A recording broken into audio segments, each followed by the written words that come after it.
and left and right. Those whole paradigms are so messed up now. But those with a, to stay on our topic, those with a secular worldview, I mean now a different term, those with that secular worldview, they've done a much better job over the last 20 years of building the infrastructure to put that kind of pressure. They understood where we're going and what drives politicians' public opinion. Any study will show you that the majority of Americans are anti-abortion now, which is interesting. That happened about 10 or 12 years ago, that actually finally flipped that kind of stuff. But when it comes time to put pressure on a specific politician or something like that, or a group, those with that secular worldview, funded with a whole lot of money, have done a wonderful job. I mean, all of them. They've done an incredible job of building an infrastructure to be able to do that. And those Christians are having to catch up to that fact. That I guarantee you, the minute that passed, the various organizations that are putting those from all over the country, putting pressure on them, they go into motion immediately. Mm-hmm. That stuff is very, very well organized. It is. And you just hope. But the good news is it's kind of becoming obvious, and so you hope your more conservative Christian politicians do start to understand. They realize that that's a massive minority who's flooding my phone. That is nothing like what's right. That's what I hope that people are doing what's right and wrong, not just doing what's flooding their switchboards. Mm-hmm. All right, I want to skip the review of the worldview. The worldview is simply a worldview is a framework from which we view reality. So we've been talking about that. We're looking at modernism, was what we did 2 weeks ago, or what we're referring to, modernism versus postmodernism. This is where we are today. In the academic world, you're especially on the science side. Physics, physics, chemistry, biology, medicine. On the science side, modernism is still alive and well, and that's the idea. And that modernism is what's generally led to either atheism or agnostic atheism. And that modernism is God doesn't necessarily exist, or if he does, he's somewhere far apart, has nothing to do with our daily lives. So that's the agnostic part, or just atheistic, doesn't exist. So all of life is about science and reason, and human reason is what drives us forward. That was modernism. You still see that in your science side, but that has long since, or very much, been minimized in culture. That's not, the atheist is not, that's not who dominates our culture any longer, not even close. That's not even our enemy.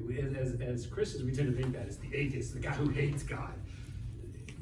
Not even close. What dominates our culture by far is your postmodern, and that is your, I'm incredibly spiritual, but I'm not a Christian, or I'm incredibly spiritual, but I'm not religious.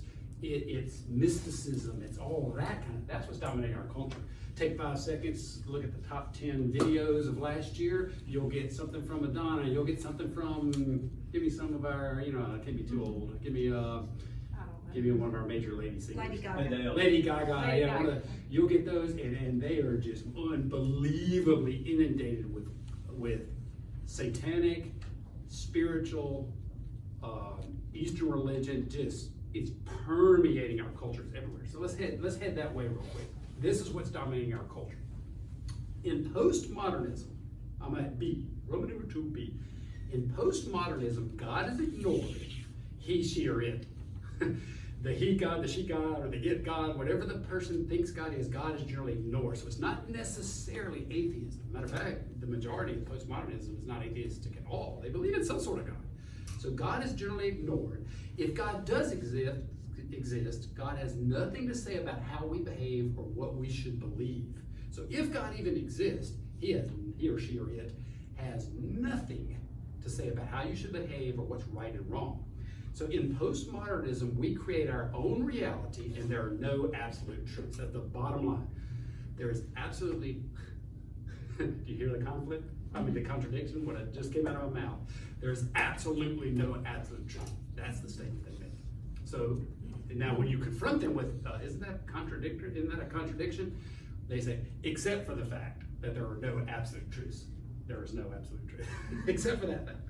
So that's the bottom line. Emotions, here's the key statement.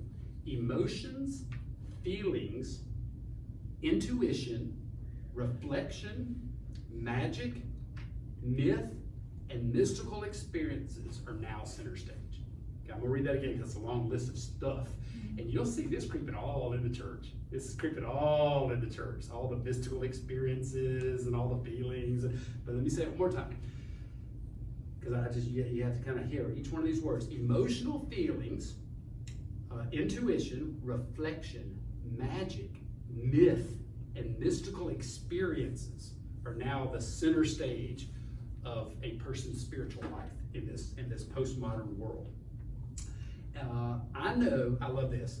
Let this sink in. I know, what does I know mean?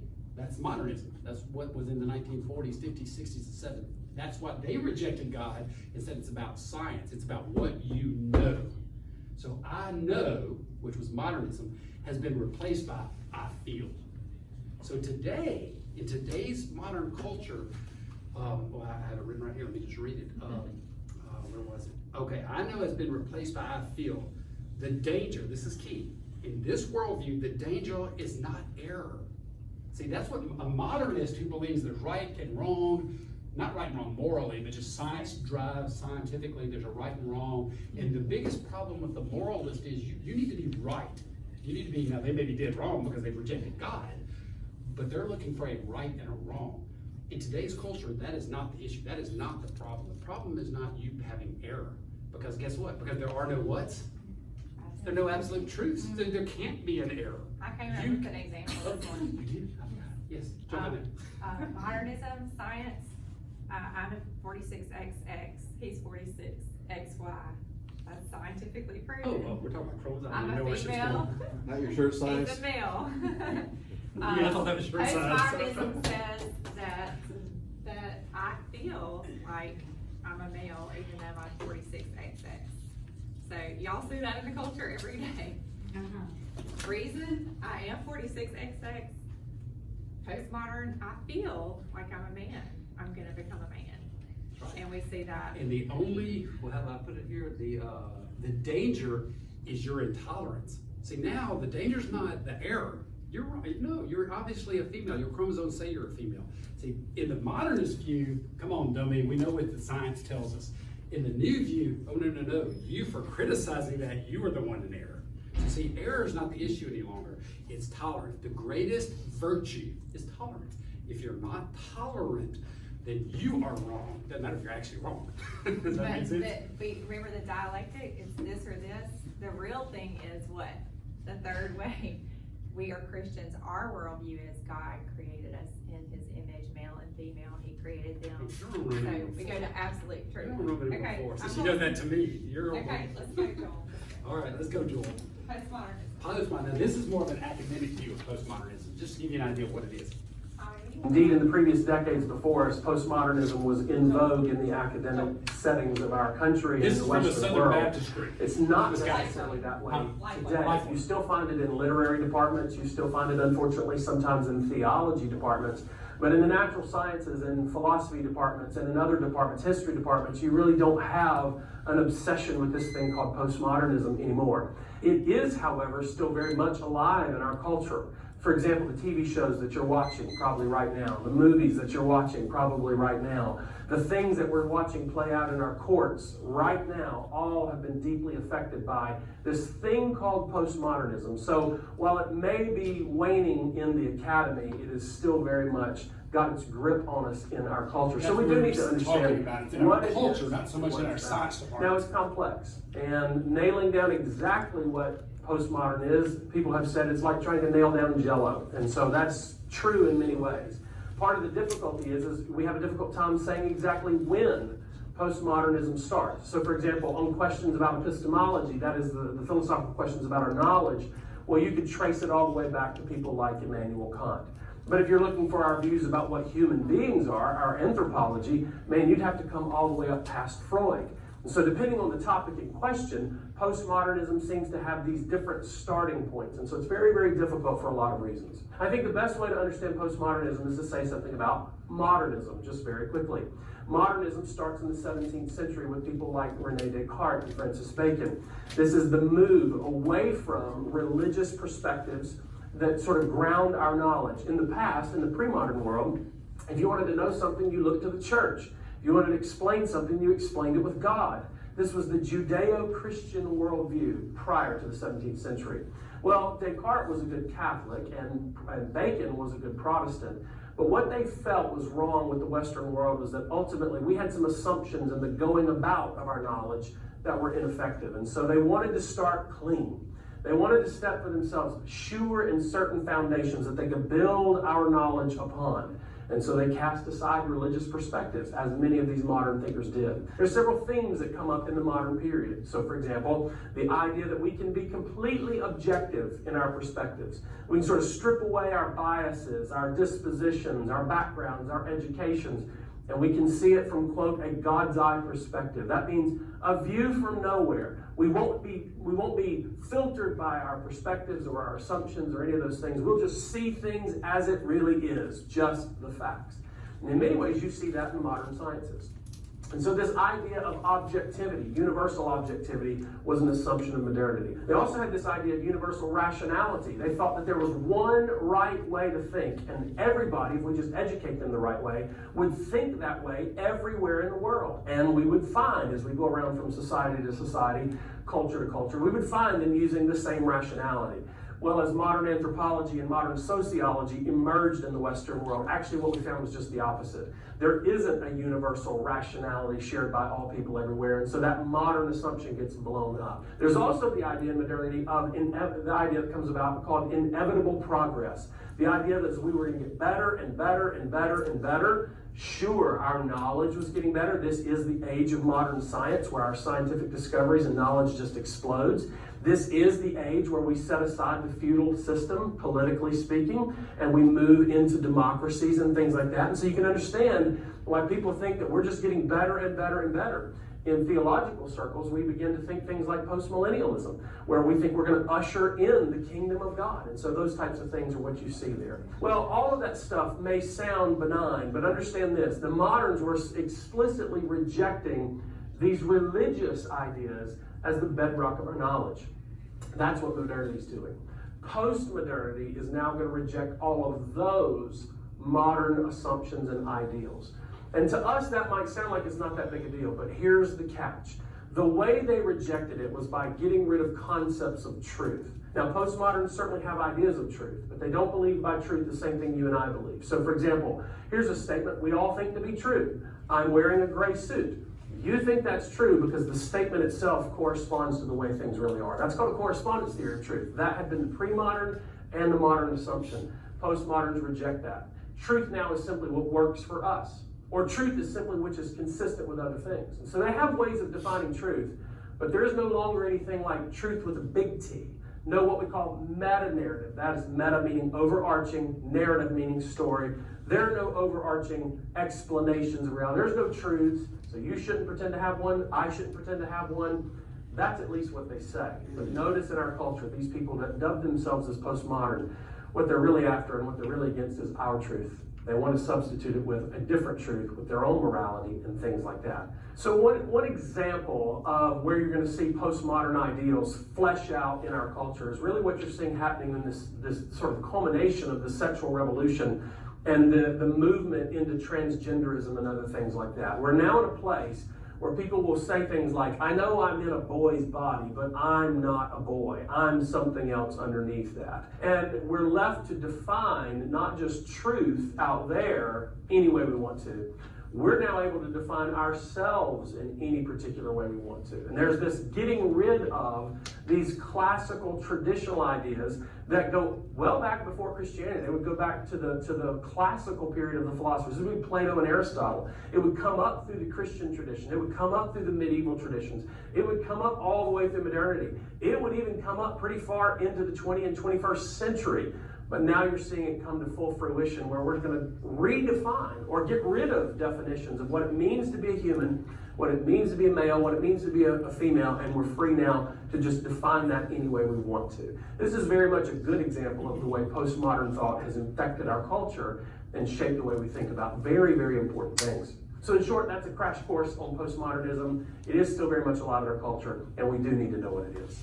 Very good. I just thought that was a great little, 6-minute video on just get you a quick understanding. That's what postmodernism is. Now, That's postmodernism. How was I going to introduce this? I forgot. Let's see some effects of postmodernism. Oh, wait, postmodernism demands that you not claim that you have any truths. Here's some now.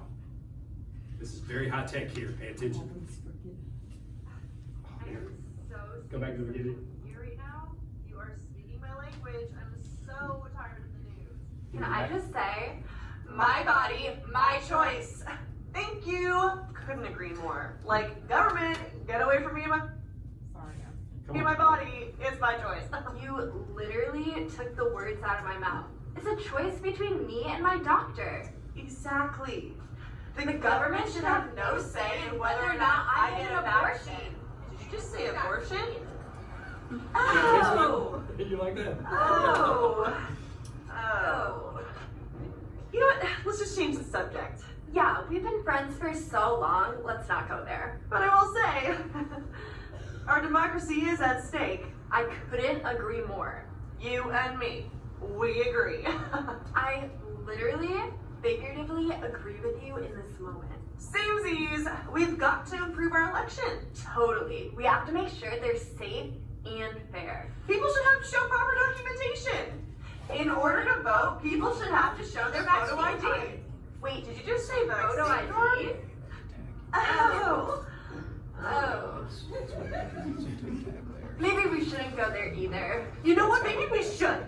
Because I need to fight for my country. I couldn't agree more. Election integrity is at stake. Can we talk about who really won the election? Oh my gosh, it's so obvious. And with record numbers. To be fair, he's old. But his opponent clearly has mental issues. And he's a fascist. Like, do the rules just not apply to him? The only person I trust less than him is his son. Total crackhead, right? We both agree the President of the United States of America, the Republic for which it stands, One nation, under God, is Joseph R. son.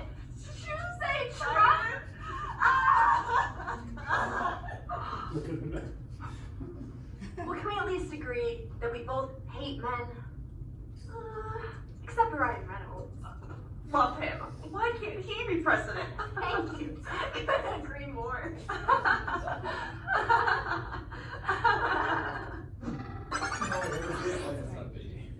Actually, Ryan Reynolds is a Canadian citizen and thus would not qualify for high office in the United States.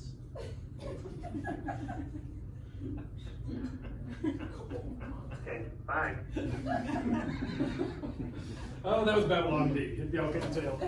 Alright, we saw that like yesterday. I thought that is a great little clip about the kind of conversation that two people speaking virtually the exact same language coming to completely opposite conclusions. That's what our culture is like today. I just like that. Meredith said while we were watching the first video, we're kind of getting low on time. Should we skip the Babylon B clip? No, we're going to play that. I like that. That was too good. There's something really important from that video though that he said, and he said they're actually using this to attack your truth, and that's the only way this survives. The moment that you can actually flip it on them and start attacking their truth, it dies. Yes. They'll kill it themselves.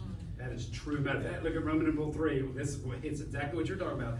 It says consequences of postmodernism. Christianity is the enemy. That's exactly what you're saying. You're right. It is an attack on your truth. That's what it is. Let me see. Do I need to hit that? Yeah, I'll hit this. The E right above that. The postmodern worldview gives us women demanding to be called he and men using girls' bathrooms. Males swimming as women and breaking women's records. I love this. White activists destroying black-owned businesses in the name of black oppression. Do you see all the contradictions going on there? That's what this culture gives us. No protection or love of the unborn. Death is a solution, whether it's the unborn or a little bit too old to be productive any longer. Death is a solution. The constant division of the human race into groups of victims. And postmodernism has given us this. Please check your board. The pregnant man. Emoji. It has given us this. This is what postmodernism is all about. It's all I was this actually stuff. going to show you a real pregnant man. Oh, it's sick. Look at it. And I sent that as a joke to my partners and said, if this happens, I'm retiring early. It really is a If gross this comes to picture. my office, I'm retiring early. So apparently it was a woman who transitioned to a man and then got pregnant. Is that what it was? Anyway, it's gross. This guy with a beard and mustache look when he's fully pregnant. It's a Calvin Klein ad, actually. You know how Calvin Klein is on the edge, and you can see the breast reduction scars and his beard, and he's pregnant. All right, let's keep moving here. All right, now we're shifted into Roman numeral 3 real quick. We're gonna have to move. We're not gonna show all of this clip of Tucker Carlson here. And I always hesitate with this because, of course, Tucker Carlson, conservative, Republican, all that kind of stuff. We're using this because he does a really, really good job of examining the consequences of postmodern. As y'all know, I don't care whether you're a Republican or a Democrat. I'm a monarchist. I'm waiting for a coming king. And I always want to make that clear. But he does do a good job here, so I'm going to use this clip. I'm going to say that again, just those of y'all heard me say this. I'm not a Republican or a Democrat. I'm a monarchist. I'm waiting for a coming king. So are you. As a Christian, you're a monarchist. You're just waiting for the right king. All right. So, consequences of postmodernism, Christianity is the enemy. He does a good job here of showing you, and we're going to kind of just not randomly, I'm going to try to pick a good spot to stop so we don't show the whole video because we're running a little low on time, but here we go. Good evening and welcome to Tucker Carlson Tonight. A week ago exactly, an unnamed saboteur of the Supreme Court leaked a draft opinion by Justice Sam Alito explaining why... In our production meeting this morning, this didn't happen. ought to be overturned. Now people are completely hysterical over it.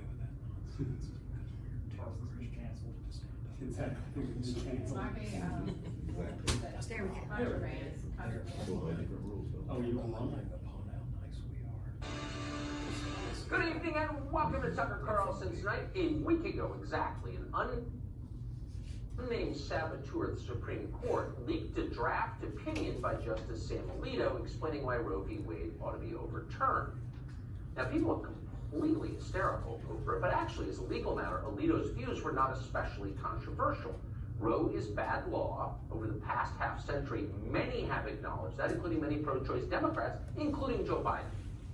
So at this point, 49 years in, if you're an office holder who supports legal abortion, the obvious solution is to vote for legal abortion. Pass a law like they do in democracies.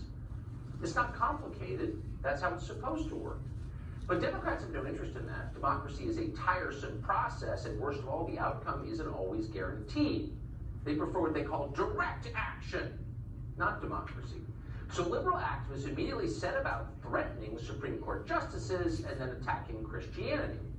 A group called Ruth Sent Us, which is named in honor of Ruth Bader Ginsburg, posted the home addresses of every Supreme Court justice who is conservative. Why they do this? Well, of course, to invite violence and harassment to get them to change their votes.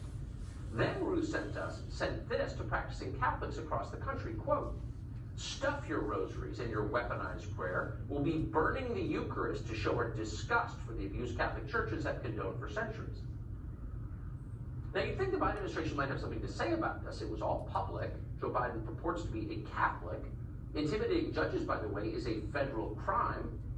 But no, the Biden administration did not try and stop this. The Justice Department did nothing. In fact, from her podium at the White House, the president's publicist endorsed the coming harassment very clearly. Quote, "The president's view is that there's a lot of passion, a lot of fear, a lot of sadness for many, many people," Jen Psaki explained. So the message to Joe Biden's abortion... We're going to kind of skip. Stay with us a little bit. What it must That's have been outside like the Justice's inside the home. House if your Greg brought the mob to Kavanaugh's house room. Yeah, Lacey Wooten hot message to the mob, as they did for Part of the message outside Wisconsin Family Action here, and it continues inside the building. What you're seeing around me right now, this isn't the answer to anything. Also written in debris and glass in her office, Wisconsin Family Action President Julian Appling says the message is clear. It's precipitated by the leaked Supreme Court opinion, right? I mean, it's obvious. Madison police say it appears someone threw a Molotov cocktail inside the building. you're not safe. Now, the Christian Counseling Center had nothing to do with Samuel Alito's opinion, of course. The Christian Counseling Center only talks to women who are pregnant and aren't sure what to do next. They don't make money doing it. They're not Planned Parenthood. They're not getting rich by giving gender-altering chemicals to your kids or committing abortion. No, they're just talking to girls who are confused and upset. Some of those girls wind up having abortions anyway, but the people at the Christian Counseling Center are trying their best to do their duty. They're not doing anything aggressive at all. But because their views are repugnant to the left, their building was firebombed. You're not safe, said the firebombers. Apparently they aren't. So how did the media cover this? Well, here's Politico, which is not even a news organization anymore. Here's how they describe it. Just broke out because, you know, you can see they were attacked. Sunday Mass in Los Angeles. These were the activists who broke into a church to disrupt the church. Attacked. And you're about to see a lady protester out front of the church.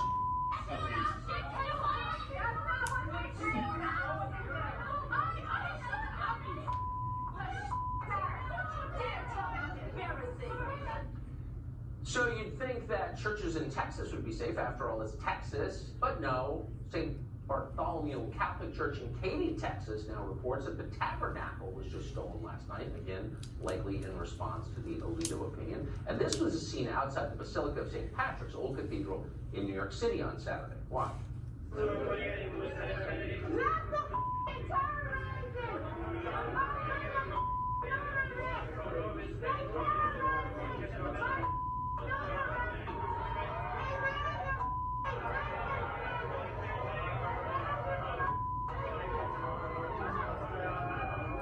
That's the kind of thing I saw in December. I'm killing my baby. She begins mimicking the killing of the baby.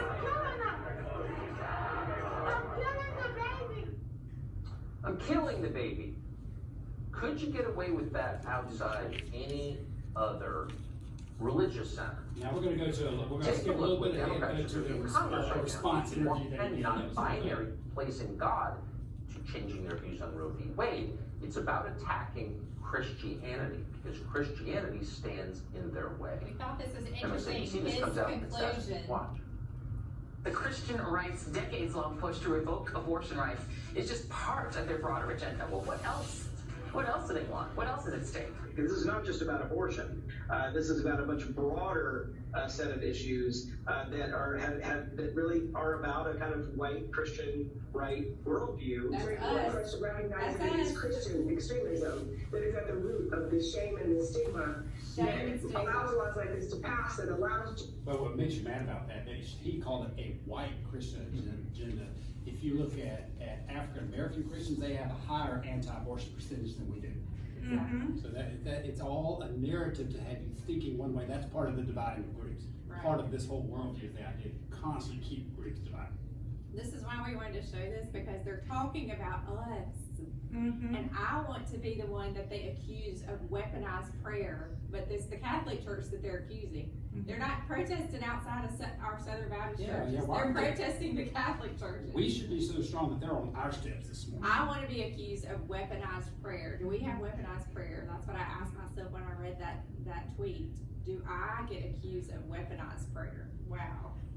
Justices like this to be confirmed. Discovered that they could manufacture and then channel their moral outrage toward abortion, creating a new litmus test for conservative politicians. References to God and Christian beliefs are often invoked in these political instances, with some saying outright that they believe America is a Christian nation. So they're mad not really just at Alito, but at the Western hate Christian within weeks of the war breaking out. Here's the picture on your screen. Really divide your population by skipping a long time. They're wet. Turn it all down, she wrote. Yeah, we're gonna go. This is the interview too. That was one whose place was firebombed, but we want to show you a different one real quick. So it used to be like, before Joe Biden was president, that Supreme Court justices were allowed to write opinions because that's how the system works. Now, we're going to take you to Alexandria, Virginia, outside Justice Samuel Alito's house to show you what it looks like when you write an opinion the mob doesn't like. Let's roll out pictures. Jason Whitlock has been watching all of this. So let's turn that off. Too much. Jason Whitlock, host of Fearless, I appreciate your coming on. He just does a great job. It pains me even to put stuff like that on television, but people should see, what this actually looks like.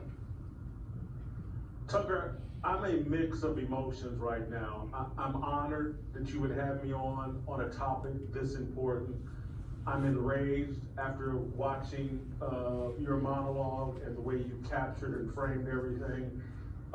Looking at the behavior of these people is sickening. But I'm also a bit optimistic and joyful that they've unmasked themselves and shown their wickedness and their evilness and their hostility towards God and a biblical worldview to the point that it now has to be publicly addressed that we're in a battle of good versus evil. This is a spiritual war that we're in.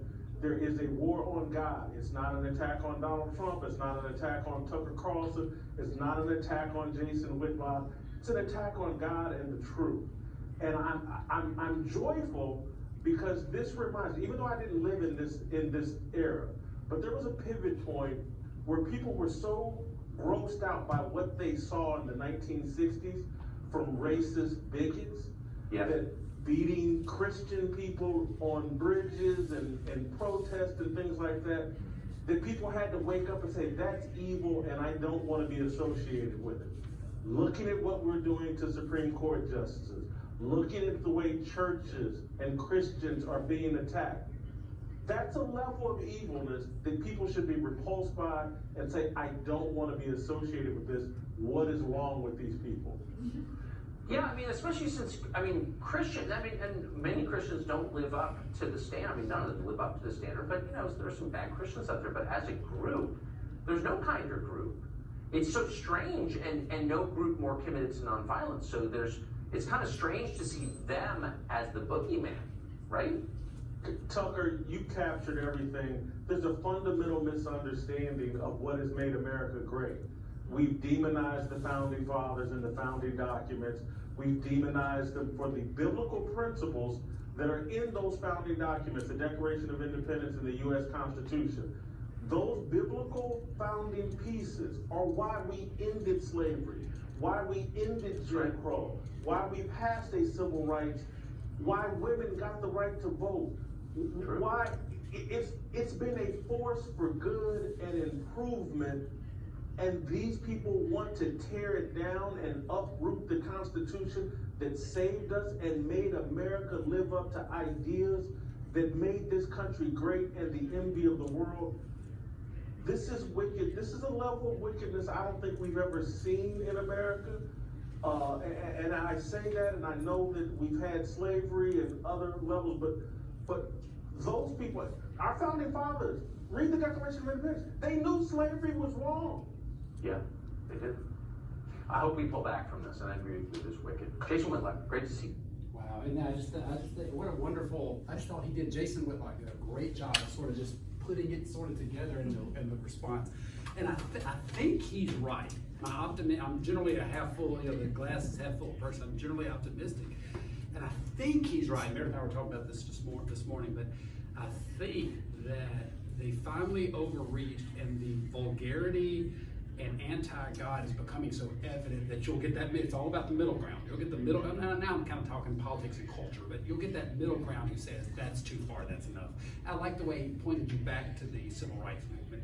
He points you back to the civil rights movement. It was finally when the middle white Christians had got enough of what was actually happening when they said, this has to stop.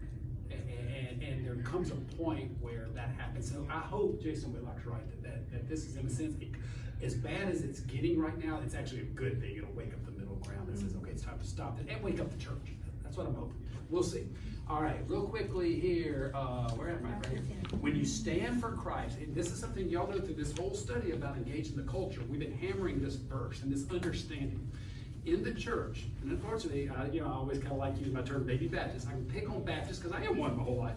I call it baby Baptist. We tend to get this baby Baptist view, and in this modern culture, especially, and it's generally all our evangelical denominations, God is love, God is only love. And a lot of that is that it starts feeding in. You start borderline on that modernism, that tolerance. It's all about tolerance. So do I go to my gay friend's wedding? Well, you aren't very loving if you make him feel bad. You see the line of thinking? It's all in the church. It's all in the church. But anyway, listen to Jesus, the one that you claim to follow. Listen to him. Do not think that I have come to bring peace to the earth. I have not come to bring peace, but a sword. For I have come to set a man against his father, a daughter against her mother, and a daughter-in-law against her mother-in-law, and a man's enemies will be the members of his household. Whoever loves father or mother more than me is not worthy of me, and whoever loves son or daughter more than me is not worthy of me, and whoever does not take up his cross and follow me is not worthy of me. Whoever finds his life will lose it, and whoever loses his life because of me will find it. See, Jesus describes a battleground, not a playground. You know how often I use that term? That's where that comes from. Life is a battleground, not a playground. And we too often take just individual sections of the Bible and we turn it more into a playground or a cruise ship than a battleground. We're in a battle, get ready for the fight, engage the culture. That's where we are. Okay, Christians. The tolerance you're talking about is us accepting this idea that being Christian is more Christian than Christ. Like we're trying to out-Christian the master, and we project that in our intolerance to other people. I mean, Jesus went right into the temple, turned over those tables, and threw those guys out on their keisters. And he said, you know, be angry and sin not. You can get upset at the culture and at people. You can stand in front of this nonsense and tell these people that they're insane in a loving way. Exactly right. It doesn't matter if it hurts their feelings or not. Get angry that they're killing babies. That's right. It's you insane. Get angry about that. Yeah, it's insane. That's a great perspective. point. That's true. And I love that verse. I love that saying, because that's really kind of what I guess the burden I have about this idea of engaging the culture and waking up the church is to understand that we shake this. Well, God is love. The problem is we have a wrong definition of love. So, and we've talked about that in weeks past, and so I won't go there right now, but you're right. We've got to wake up, and that engaging the Christian is engaging the culture is not about feeling good. It is not. It has nothing to do with it. I'm going to say this. I shouldn't say this because I'm not going to explain it right now, and it might even be slightly offensive. I use this term not to mean male, female, meaning biologically, but I call it, it's the feminization of our culture. It's the feminization of our church. We may talk about this a little bit last week.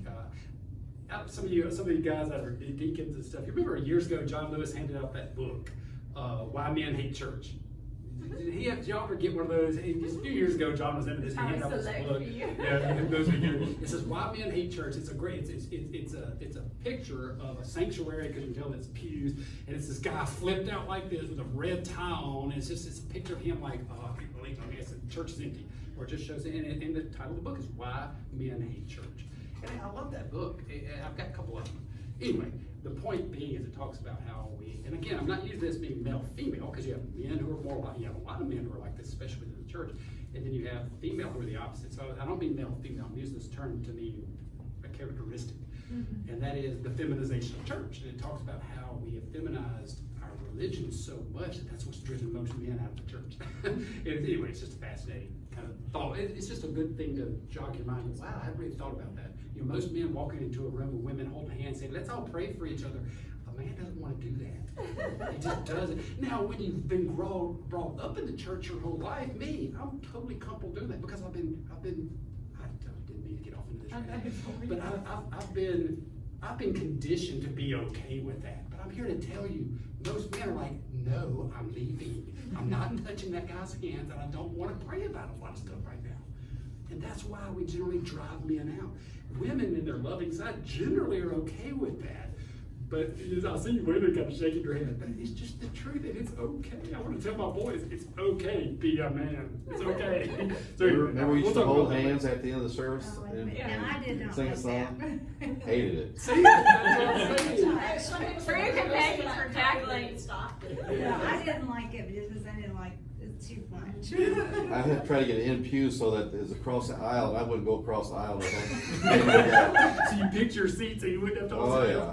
Yep, I love that because That's it just a is small true. example, but it is like God is love, but God also is judgment, and that's what if you think about the family, that's what the family is supposed to be about.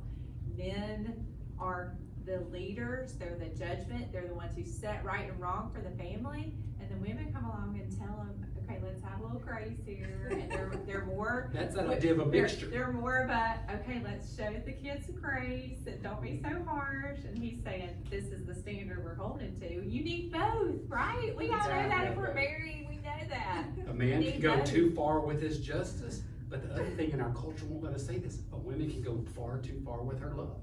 They can't. And Joel just said that You have to have the mix. it's skewed in our culture. Our culture has skewed that direction so far. Anyway, Thank the Lord for flu season, because that shut it down. yes, thank goodness. I love Jackie. He's like, I'm all about this. No more old men. That's the title here. Life is a battleground, not a playground. That's a masculine title. Well, we used to say, I now remember this, Jackie Wright, when everybody used to hold hands at our church, they'd go across that aisle, I would turn to Mary and go, red rubber, red rubber. That's what we were doing, we were playing red rubber. Okay. All right, real quickly. We want to respond. V, this is V, we're gonna hit this real fast, you can take it home with you. This is the Christian response to postmodernism. That's that article. Go to that article, go to page, which is the 10 page. Go to page 2, and Meredith's just going to read the highlights and let y'all read this at home. This is just we found this article. It's just a good kind of Christian response to postmodernism. Number 1, remain grounded in biblical truth. Obviously, I'll require people to have to slide out. You have to be sure of the truth, know what you know, don't get confused. Basically, you have to know what the absolute truth is before you go out and engage the culture. Number 2, don't be surprised. This is not a surprise to the Lord. It's prophesied from the beginning of time there will be an increase in wickedness. Number 3, defend God's standards when appropriate without making it a crusade and without judgmentalism. And he explains that we want to be prepared to give an answer, and it is a fine line between, judgment and letting them know, but speaking the truth in love. So somehow we have to find that fine line between the two, and selecting our battles, right? It may not be helpful to someone to be crucified on the spot about their beliefs, but you're speaking the truth in love. One good example, Beckett Cook, the gay guy in Hollywood, he engaged these young Christian teens with their Bibles, and they had a conversation, and all of a sudden he said, well, what does your church teach about homosexuality? And they said, well, it says in the Bible that it's not true. They spoke the truth in love, and they invited him to church, and it ended up with his salvation. So they did it in a loving way. They didn't immediately go and beat him over the head, but he asked, and they took that opportunity to speak the truth in love. And when you hear his testimony, which we said, when you hear his testimony for about 6 months, because he talks about the story when he was over in Europe, for about 6 months, God was just working, had him prepared for that one moment in that coffee shop. And when he tells his testimony, you realize that's how God is. Amen. And then preparing him hardcore, which is kind of an interesting, what am I? Number 4, major on the gospel, not on moral issues. Major on the gospel, not on moral issues. Had a great conversation with Brad Martin Friday night at the baseball game. He's in the health department.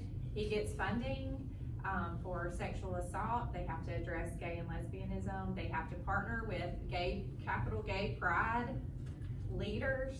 And he's like in turmoil about it, because he's trying to figure out, where do I draw the line? This is my livelihood. How do I engage the culture?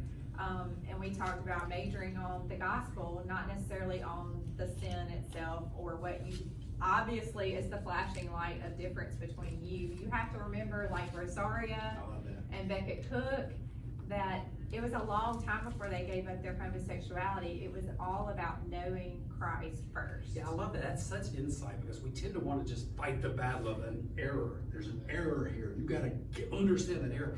I love that. If y'all remember back when we showed kind of Rosario's testimony, and Beckett Cook, who was from the homosexual community, she was hardcore in the lesbian community, grew up through it, both saved. And when she was giving her testimony, Beckett Cook even interrupted her and said, so God immediately told you homosexuals were wrong, and she started laughing. She goes, oh no, it took him a lot longer to get that out of me, because that had been ingrained in my mind. No, I realized he was the king of the universe and that I had been offending him. So, and then she says, she goes, oh no, that took another 6 or 7 months. That took a lot more work, because that was in me. In other words, she came to Christ, and we know this is Christian. Do you clean yourself up so Jesus will come in? No, he saves you where you are. And then over time, the change happens. So anyway, I just find that fascinating. That's hard, because we tend to want to hammer those errors. Yeah. But that's not necessarily where you start. Anyway. We actually listened to Ray Comfort this weekend too. He's a great street evangelist, and he talks about just the mental picture of a house fire. Kids are inside, they're burning up, the firefighter gets there, and he knows that he would not rather be somewhere else. He'd rather be with his family and his kids, but his duty is to save those people. He has the salvation, the ability to save them. So he's not judging or anything. He's going in to save them. We have the gospel. We have what they need, what they want. That should be our first priority. Whether they want it or not, right. We have what they need. Yeah, amen. Okay, number 5, don't be intimidated or embarrassed by your faith. And number 6, pray for revival. Okay, now those 6 points are really good. We were gonna read most of that, but take that home and just read. It's just a good Christian response. Anyway, it's just a good, here are 6 ways that as a Christian, when I'm faced with postmodernism, how I should kind of approach it. It's a good approach. All right, we're gonna wrap this up, get out of here. In postmodernism, truth is dead and love is reason defined as tolerance. Listen to, this is just a quick clip of Becky Cook's show. Yeah, this is only 2 minutes. This is just a quick clip of Rosario. She just makes such a good point here. I wanted to show her again real quick. And then y'all are gonna have to sprint over the church. I fully have this idea that Chip's gonna call me one day and say, please end your class quicker. As a health-conscious chihuahua, it's pretty cool that Chewy delivers my meds right to my door. My body is my temple. Namaste. Pet prescriptions delivered to your door. It's easy in pet commercials, guys. Yes. Over there, it's a task manager. It's a project manager. It's Asana, your work manager. Bring together everything your team needs to get work done in one place. Visit asana.com to try for free. A distortion of the gospel. You have personhood. This is going to be terrible. This is a terrible idea, you know. And so at first there was, I think, concern that this was just going to become one more way to marginalize a population of people whose sexual desires attach to same-sex objects. But very quickly, everybody latched onto this, okay? And the idea that who you are is how you feel, it launched just a Pandora's box, really. Who you are is how you feel. And I think it's led a lot of people, into very strange places. You are not how you feel. Feelings are ephemeral, and even the feelings that are persistent. If those feelings, when you hold them up to the Word of God, if those feelings attach to a desire that God calls sin, God is right. It's sin, and your feelings don't make it less than that. And I think what you have in the gay Christian movement, side A or B, because in some ways side A is more theologically accurate, at least if you're side A, 2 + 2 = 4. But side A or B, it comes from the same distortion of the gospel. You have a category of personhood that God has denied. In Christ, what you are is a male or female image bearer of a holy God. That was just a short clip. She just did a great job. Feelings are ephemeral. I love the way she says this, because that hit me when she said, no matter how you feel about something, even if it is a persistent feeling that you cannot shake, if it contradicts the Word of God, you're wrong and He's right. And that's so hard. But that is such a key thing there, is you have to fight against feelings. There is a standard, and the standard is right no matter how you feel. And I'm telling you, there are all kinds of sins. That this happens to me because these are folks who came out of the lesbian or gay community. But that can apply to any sin, whether it's heterosexual, cheating on your wife, or whether it's stealing at work. It doesn't matter how you feel. It is a standard at which you are applied. And guess what? That's the whole idea that we battle with until the day we die. We battle those areas in our life where we feel differently. That's what this fallen world is. We all have Jump in that. there. I've always thought it was interesting that they title like the movement like Pride Month. Why do you think, or do you know why they chose to identify as Pride Month, like use the word pride? That's a great question. I don't know. You know why Satan would, right? Although, yeah, the what is it? Destruction comes before the. It's the exact opposite of what they should feel, which is shame for sin. Sin should make us feel ashamed. But they're shaking their fist at God and saying, I'm proud.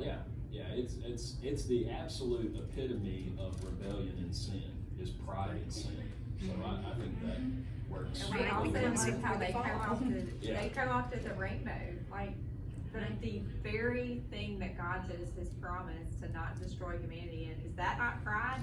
Taking it and waving it in his face, saying, don't you dare think that you will ever, you don't remember what you said. They're shaking it in his face. That's right. You won't destroy us again. To Joel's point on feelings, the only absolute about them is that they absolutely change all the time. I like that. She says ephemeral. They are. They vapor and change. Yeah. Yeah, that's so true. Shaking your fist at God with this lifestyle is like you say, the rainbow go up even that also pride. It's like what many times in my prophets to say God goes to the proud. They're in their it's whether they know it or not, they're directly opposing God. And I would think they do. Trying to throw it in their face. Now, the average person on the street do not, but the organizers, yeah, they know. And remember, I always go back to this. Now, remember, because a lot of you guys have seen most of Rosario's testimonies. Remember, the person who finally, that God used to win her to the Lord and come out of the 20 years in the lesbian community at the highest academic levels, had 500 plus meals with her and loved her for years and years. So always, what I never want to have happen is when we hit these issues is to go back to the shake your fist, those darn gay people, and you turn into a judgmental. It is not. It is about you love them to the truth. You don't sacrifice it. And remember, what brought her 500 meals of a Christian, spending years with her to earn the right to have her listen to him. It's just amazing to me. Okay, wait, you can read this verse. You gotta read the verse. The worst thing to do is to do all this and we skip the verse. All right, last thing. Remember who wins. John 14, 1 through 6. Just read this. Just listen to a little scripture. Remember, at the end of the day, all this negative stuff about the culture, please remember who wins. Keep an eternal perspective. Do not let your hearts be distressed. You believe in God, believe also in me. There are many dwelling places in my Father's house. Otherwise, I would have told you, because I'm going away to make ready a place for you. And if I go and make ready a place for you, I will come again and take you to be with me, so that where I am, you may be too. And you know the way that I'm going. And Thomas said, Lord, we don't know where you're going. How can we know the way? And Jesus replied, I am the way and the truth and the life. No one comes to the Father except through me. So there's your promise. There's your source of truth. And then listen to Philippians 2, 9 through 11. Just love this. As a result, God highly exalted him and gave him the name that is above every name, so that at the name of Jesus, every knee will bow in heaven and on earth and under the earth, and every tongue confess that Jesus Christ is Lord, to the glory of God the Father. So when you face adversity, when you do engage the culture and you get that pushback and you're ostracized or you have some sort of conflict, close your eyes, even if it's just metaphorically, close your eyes for just a minute. Remember the Narnia clip we showed. What happens at the very end when Jesus Christ takes his position on this earth? Remember, what does every human being, every non-human being, everything in creation do? They bow. They bow the knee. That is your king, and that's your heir. You will be in an environment where one day you will be fully, you will see, as Paul puts it, you will see clearly, even though now you see vaguely, and every knee shall bow. Remember, we win. Now he wins, and we're part of him. Okay, that's it. All right, here, dear Lord, thank you so much. Please hurry these kids over. These kids, where'd that come from? Amen. Y'all